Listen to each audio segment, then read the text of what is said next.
Dear brothers and sisters, after we have been through a difficult experience, we can often find ourselves emotionally raw. We can be somewhat vulnerable and fragile, anxious and uneasy. Things that we might normally take in our stride can get us down. That must have been that kind of space the disciples found ourselves in after the crucifixion of Jesus. The person from whom they had left everything to follow had been cruelly put to death. The journey that started out near to Sea of Galilee with such hope and expectation had come to a devastating end on the hill called Golgotha, just outside the city of Jerusalem. In those last dark days and hours, the disciples had not exactly covered themselves in glory. They discovered, to their shame and regret, that they were only prepared to follow Jesus up to the point, and certainly not along the way of the cross.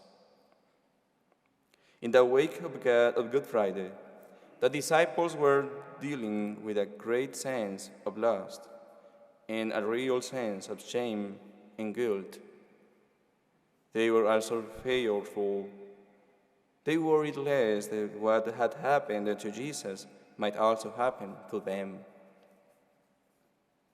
It was into that space of lust, shame, guilt, and fear that the risen Jesus came. The first words Jesus spoke according to our gospel reading this morning were, "Peace be with you." We hear that greeting every time we celebrate Mass, just before we are invited to come and receive the Lord in Holy Communion. If the disciples had known in advance that the risen Lord has come into them and that he would speak to them, they probably would not have anticipated that his first words to them would be, "Peace be with you." They might well have imagined that his first words to them would be words of rebuke or words expressing sadness and disappointment of their failure to stand by him when he needed them. Yet, the words of Jesus did not reflect their failure in any way. Rather, they reflected the Lord's faithful love for them in spite of their failure. In saying, "Peace be with you," the Lord is saying, "I am at peace with you, and I invite you to be at peace with me and at peace with one another." His peace is not a peace that avoids any kind of problem or isolate us from pain of our brothers, but rather the peace that Jesus gives them, the security that with him and only with him we can see the world, the problems, in a different way, in a new way, the way of the faith. The Lord is constantly saying, "Peace be with you," to all of us.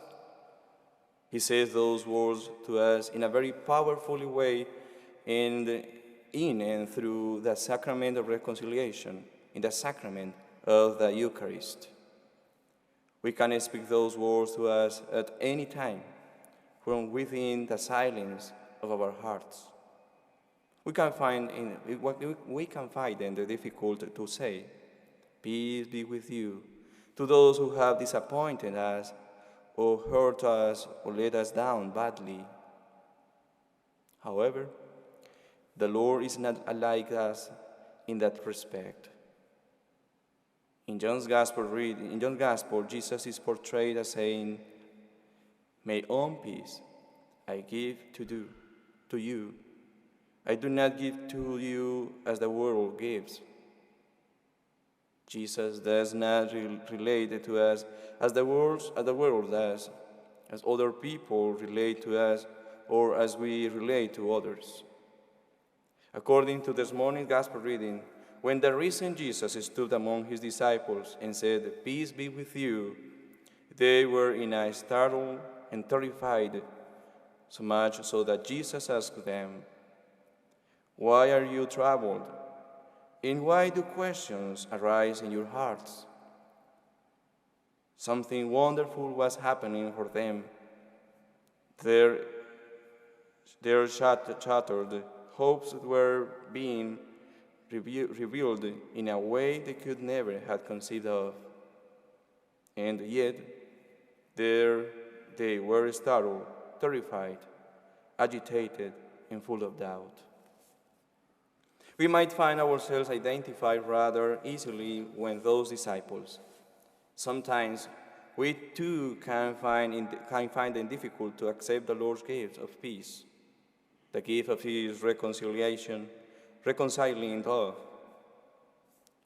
We back away from the gift for one reason or another.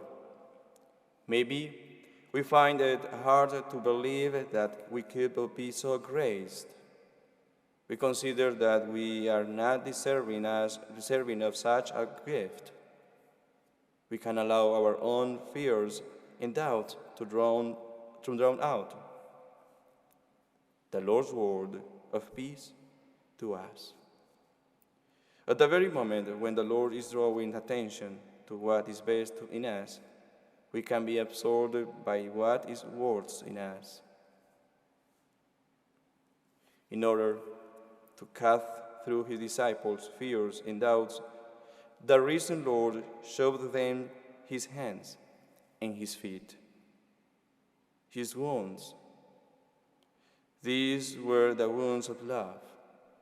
He had suffered for them, for all of us. He had died that day in all of us. He had died that day in all of us might have life to the full. In showing them his wounds, the Lord finally broke through to them. Luke says, their joy was so great that they could not believe it. The Lord's wounds can break through all of us when his other approaches to us fail. Perhaps that is why Good Friday continues to speak so many people. Our own sharing of our wounds, the sharing of our pain, can also build bridges of others.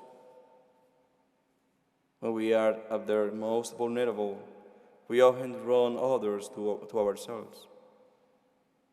When members of our family become ill, we are drawn to gather around them in a supportive, loving way. In attending to them, we are attending the Lord. The Lord continues to reach out to us, to the wounds of others, because such wounds are, in a very real sense, his own wounds. Dear brothers and sisters, hand in hand with our beloved Mother Mary, let us preserve the peace that only Christ gives us. Amen.